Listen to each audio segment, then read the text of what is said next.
Hi students, welcome back on Camp Seekers. So today we are going to start our second chapter of class 11th, that is Structure of Atom. इस chapter में हम क्या पढ़ने वाले हैं? Atom का structure, atom कैसे कैसे एटम तो डिस्कवर हो गया था, लेकिन एटम के बाद आगे एटम के ऊपर कौन कौन से एक्सपेरिमेंट्स हुए और उनसे हमें क्या क्या पता चला.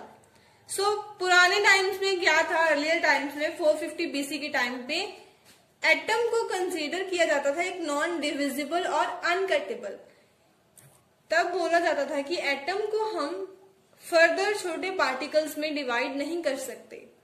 एटम अपने आप में एक यूनिट है, स्मॉलेस्ट यूनिट है. तब तक यह आइडिया कब तक डोरमेंट रहा?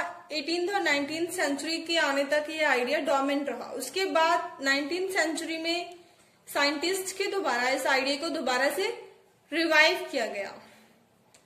सबसे पहले एक थ्योरी आई, उसका नाम था Dalton's atomic theory, also known as atomic theory of matter.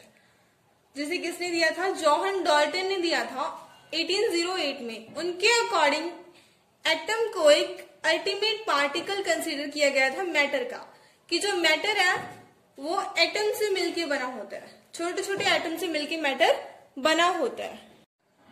Okay, तो अभी हमने जो देखा वो था ओल्ड व्यू, कि पुराने टाइम्स में एटम को कैसे देखा जाता था. लेकिन 19th सेंचुरी तक आते आते, in the end of 19th century and beginning of 20th century क्या हुआ, कुछ एक्सपेरिमेंट्स हुए जिनसे पता चला कि एटम को फर्दर सब एटॉमिक पार्टिकल्स में डिवाइड किया जा सकता है. कौन कौन से सब atomic particles? Electrons, neutrons and protons.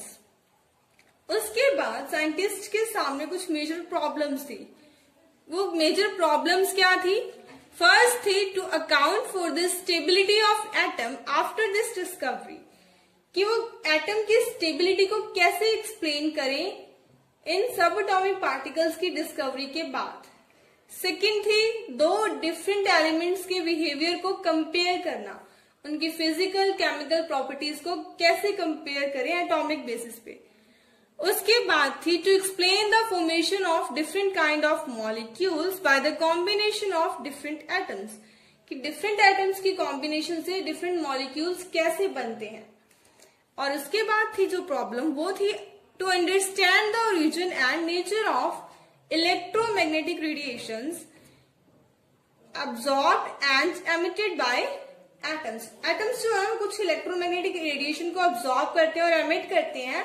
वो ऐसा क्यों करते हैं, वो रेडिएशंस कहाँ से जनरेट होती हैं, उनका नेचर कैसा है, उनको अंडरस्टैंड करना, ये सब थी इनकी मेजर प्रॉब्लम्स. अभी हम चैप्टर में देखेंगे कि इनका सॉल्यूशन उनको कैसे कैसे मिला. अभी हम पढ़ेंगे डिस्कवरी ऑफ इलेक्ट्रॉन्स के बारे में, कि इलेक्ट्रॉन्स की डिस्कवरी कैसे हुई. इलेक्ट्रॉन्स की डिस्कवरी कौन से साइंटिस्ट के द्वारा की गई थी? माइकल फेराडे ने इलेक्ट्रॉन्स को डिस्कवर किया था. Before starting that we have to understand that जो लाइक चार्जेस होते हैं वो एक दूसरे को क्या करते हैं? रिपेल करते हैं, और अनलाइक चार्जेस अट्रैक्ट करते हैं. क्लियर है ये बात? अभी स्टार्ट करते हैं डिस्कवरी ऑफ इलेक्ट्रॉन्स. 1850 में जो माइकल फेराडे थे, उन्होंने अपना एक एक्सपेरिमेंट स्टार्ट किया कैथोड रे डिस्चार्ज ट्यूब्स के साथ. ये जो ट्यूब है इसे बोलते हैं cathode ray discharge tube. Tube किसकी बनी होती है? ग्लास की बनी होती है, और इसमें दो थिन मेटल के क्या लगे होते हैं? इलेक्ट्रोड्स लगे होते हैं. क्लियर? ये वाला क्या है? कैथोड. नेगेटिव इलेक्ट्रोड जिसको हम कैथोड बोलते हैं, ये है पॉजिटिव इलेक्ट्रोड जिसको हम एनोड बोलते हैं. और इन दोनों इलेक्ट्रोड्स को कनेक्ट किया जाता है एक बैटरी के साथ, हाई वोल्टेज बैटरी. इस ट्यूब के अंदर क्या होता है? लो प्रेशर होता है गैस का. जो भी गैस होती है इसमें उसका लो प्रेशर रखा जाता है. लो प्रेशर और हाई वोल्टेज पे क्या देखा गया कि इसमें से करंट फ्लो कर रहा है. अभी साइंटिस्ट को लगा कि करंट फ्लो कर कैसे रहा है, क्योंकि ये दोनों इलेक्ट्रोड्स तो आपस में कनेक्टेड नहीं है, फिर भी ये करंट यहां से यहां फ्लो कर रहा है, कैसे? इसके लिए उन्होंने क्या किया कि इनको कैसे देखा जाए कि करंट कैसे फ्लो कर रहा है. उन्होंने क्या किया, यहाँ पे एक मटेरियल को कोट किया, फ्लोरोसेंट मटेरियल की कोटिंग की। यहाँ पे फ्लोरोसेंट मटेरियल की कोटिंग करने के बाद जो ये वाला एनोड था, एनोड वाला इलेक्ट्रोड, इसको परफोरेट कर दिया, यानी इसमें यहाँ पे होल कर दिया।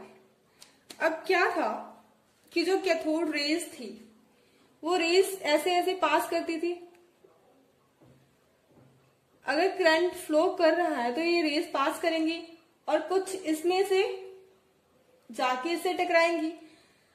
जब रेज यहाँ पे स्ट्राइक करेंगी तो ये वाला पार्ट क्या करेगा, ग्लो करना स्टार्ट कर देगा। ये फ्लोरोसेंट मटेरियल है। सो इससे हमें पता चला कि कुछ ना कुछ तो ऐसे है पार्टिकल्स, कोई ना कोई पार्टिकल्स ऐसे हैं जो स्ट्राइक कर रहे हैं, जिसकी वजह से क्या हो रहा है, करंट फ्लो हो रहा है। उसके बाद क्या किया गया कि इलेक्ट्रिक फील्ड और मैग्नेटिक फील्ड को अप्लाई करके देखा गया। जब तो इलेक्ट्रिक फील्ड और मैग्नेटिक फील्ड एब्सेंट होता है तो ये कैथोड रेज, इनको क्या नाम दिया गया था पार्टिकल्स को, बेसिकली कैथोड रेज का। क्यों? क्योंकि ये कैथोड से रिलीज होती थी। इन एब्सेंस ऑफ इलेक्ट्रिक और मैग्नेटिक फील्ड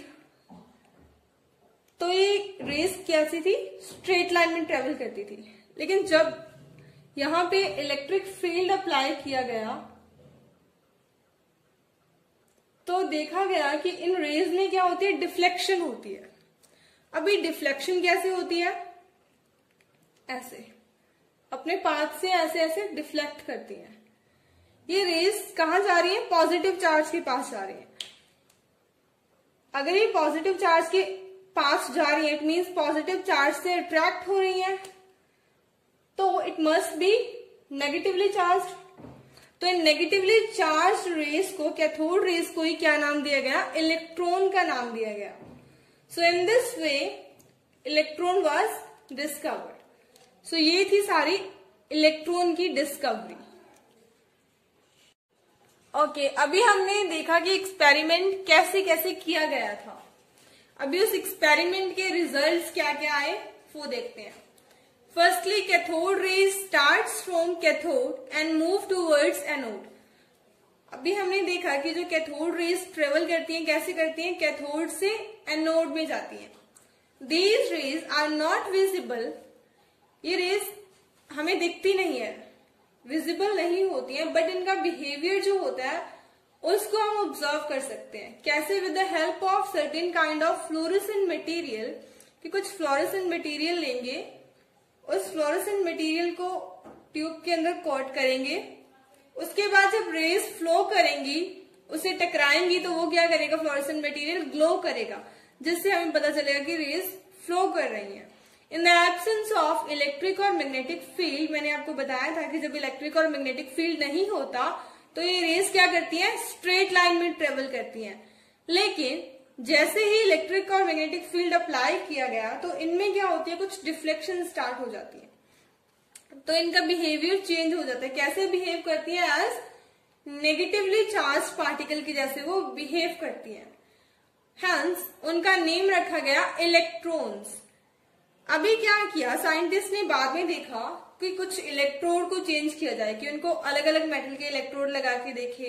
गैसेस भी चेंज की गई जो ट्यूब के अंदर होती हैं, लेकिन उन सबसे क्या हुआ कि इलेक्ट्रॉन्स के कैरेक्टरिस्टिक फीचर पे कोई फर्क नहीं पड़ा। इट मीन्स इलेक्ट्रॉन्स के characteristics do not depend upon the nature of gas and material of electrodes. तो ये था हमारा डिस्कवरी ऑफ इलेक्ट्रॉन वाला cathode ray experiment. So next is charge to mass ratio of electron. Charge to mass ratio electrons का किसने find किया था? एक ब्रिटिश फिजिस्ट थे जिनका नाम था जे थॉमसन। 1897 में उन्होंने इसको मेजर किया था।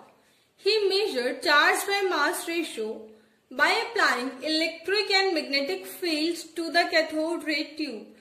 वही वाले कैथोड रे ट्यूब के ऊपर उन्होंने इलेक्ट्रिक और मैग्नेटिक फील्ड को अप्लाई कर करके देखा और उसके बाद चार्ज टू मास रेशियो जो इलेक्ट्रॉन का था वो मेजर किया। थॉमसन के अकॉर्डिंग, थॉमसन ने आर्ग्यू किया that amount of division of particles in the presence of electric and magnetic field depends upon the following factors. उन्होंने कुछ आर्ग्यूमेंट दिया कि जो डिवीजन होती है पार्टिकल्स की, उनकी अमाउंट किस किस फैक्टर्स पे डिपेंड करती है इन प्रेजेंस ऑफ इलेक्ट्रिक और magnetic field. So first is the magnitude of negative charge. Firstly division की जो अमाउंट है वो किस पे डिपेंड करती है, नेगेटिव चार्ज के मैग्नीट्यूड पे, कि जो पार्टिकल है, क्या इलेक्ट्रोड्स का जो पार्टिकल है उसके ऊपर नेगेटिव चार्ज कितना है। The greater the magnitude of the charge greater is the deviation. जितना पार्टिकल के ऊपर चार्ज का मैग्नीट्यूड होगा उतनी उसकी डेविएशन होगी। सो नेक्स्ट, डेविएशन किस पे डिपेंड करती है, मास ऑफ द पार्टिकल, कि अगर पार्टिकल का मास जितना ज्यादा लाइट वेट होगा पार्टिकल, उतनी ज्यादा अमाउंट होगी डिफ्लेक्शन की। नेक्स्ट वो डिपेंड करती है strength of electric and magnetic field. जितनी ज्यादा स्ट्रेंथ होगी इलेक्ट्रिक फील्ड की या मैग्नेटिक फील्ड की, उतनी ही ज्यादा क्या होगी, डिफ्लेक्शन होगी। अभी ये सब कैसे उसने देखा, जे थॉमसन ने, उन्होंने क्या किया, एक एक्सपेरिमेंटल सेटअप लगाया, वही वाला कैथोड रे ट्यूब वाला सेटअप। ये कैथोड है, ये एनोड है। उन्होंने अलग अलग एक्सपेरिमेंट से क्या ऑब्जर्व किया इस पे, जब उन्होंने ओनली इलेक्ट्रिक फील्ड अप्लाई किया, कोई मैग्नेटिक फील्ड अप्लाई नहीं किया, तो कैथोड रेज का पाथ क्या था, ये ए वाला पाथ। और जब उन्होंने ओनली मैग्नेटिक फील्ड अप्लाई किया, सिर्फ मैग्नेटिक फील्ड, कोई इलेक्ट्रिक फील्ड नहीं दिया, तो कैथोड रेज का पाथ था सी वाला। दोनों में क्या हुई, डिफ्लेक्शन हुई। बाद में उन्होंने क्या किया कि इलेक्ट्रिक और मैग्नेटिक फील्ड को बैलेंस करके इक्वल अमाउंट में इकट्ठा उन्होंने अप्लाई किया, तो उन्होंने क्या देखा कि जो कैथोड रेज थी वो कैसे बिहेव कर रही है, बिल्कुल वैसे जैसे वो इलेक्ट्रिक और मैग्नेटिक फील्ड की एब्सेंस में बिहेव करती है, मींस स्ट्रेट लाइन ट्रेवल कर रही है। सो इस एक्सपेरिमेंट से कुछ एक्यूरेट ऑब्जर्वेशन लेके उन्होंने charge to mass ratio calculate किया, जो कितना था 1.758820 इंटू 10⁻11 कूलम पर किलोग्राम। इसमें क्या किया गया है कि जो इलेक्ट्रॉन के ऊपर चार्ज है उसको कूलम में लिया गया है और उसका मास किलोग्राम में लिया गया है। So this is charge to mass ratio of electron. So next is charge on electron. Electron के ऊपर कितना चार्ज होता है, या किसने फाइंड किया था, ये वाला R.A. मिलिकन एक साइंटिस्ट थे। उन्होंने एक मेथड डिवाइस किया जिसका नेम था ऑयल ड्रॉप एक्सपेरिमेंट। इस एक्सपेरिमेंट की हेल्प से उन्होंने फाइंड किया कि इलेक्ट्रॉन के ऊपर चार्ज होता है, कितना चार्ज होता है, -1.6022 इंटू 10⁻⁻19 कूलम। इतना ही कि इलेक्ट्रॉन के ऊपर चार्ज होता है। माइनस किस लिए, क्योंकि इलेक्ट्रॉन क्या होते हैं, नेगेटिवली चार्ज पार्टिकल्स होते हैं।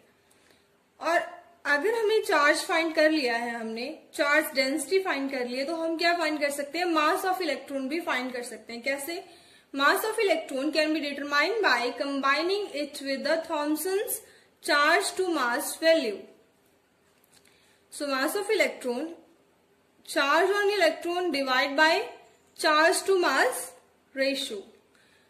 सो 1.6 into 022 into 10⁻⁻19 coulomb divide by charge to mass ratio. कितना आ जाएगा, mass of electron 9.1094 into 10⁻⁻31 kilograms. Coulomb से कूलम कैंसल, सो किस में आएगा, किलोग्राम में आएगा। आज के लिए इतना ही। आज हमने क्या क्या किया, फर्स्टली हमने देखा कि एक्सपेरिमेंट्स के थ्रू साइंटिस्ट ने कैसे फाइंड किया कि एटम्स को हम सब atomic particles electron, neutron, proton में डिवाइड कर सकते हैं। उसके बाद हमने देखा इलेक्ट्रॉन्स की डिस्कवरी कैसे हुई, कौन से एक्सपेरिमेंट से पता चला, कैसे कैसे पता चला। उसके बाद हमने देखा charge to mass ratio of electrons, and next हमने देखा चार्ज ऑन इलेक्ट्रॉन और mass of an electron. So, if you find my content useful, then don't forget to like, share and subscribe. Thank you so much for watching.